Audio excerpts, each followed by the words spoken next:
भजन के लिए भाग कर कहीं एकांत जाने की जरूरत नहीं है। जहां हो वहीं भजन का अभ्यास करो। जिस परिस्थिति में हो उसी परिस्थिति में भजन करके निकल जाओ तो तुम्हें माया परास्त नहीं करेगी। भाग कर कहाँ जाओगे?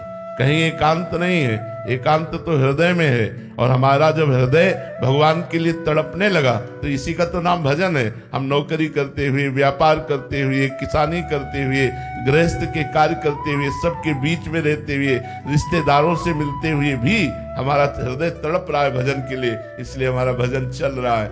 यही भजन जा करके हमको भगवत प्राप्ति कराता है। ये कभी भूल मत करना। भगवान के द्वारा दी हुई परिस्थिति का यदि त्याग कर दोगी तो जो भजन चल रहा है वो भी छूट जाएगा। आप सोचो कि चलो हम भागकर भजन करते हैं, तो फिर आओ आप देखो जो भजन चल रहा है वो छूट न जाए तो हमें बताना। यदि भगवान तुम्हें वृंदावन लाए संयोग बना के, वो बात अलग की है।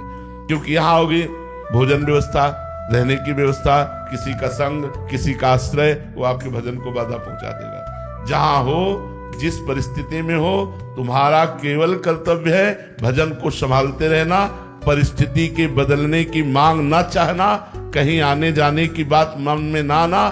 जैसा प्रभु करे, जोई जोई प्यारो करे, सोई मोहि भावे। अगर उनको एकांत देना है तो एकांत दे देंगे, उनको समाज में रखना है तो समाज में रहते हुए भी हम भजन करेंगे। हम आपसे बात कर रहे हैं, तुम्हें आश्चर्य होगा, लेकिन हमारा भजन चल रहा है। जैसे आप हमारी बात सुन रहे हैं लेकिन आपका अंदर चिंतन कुछ और चल रहा है, देख लो।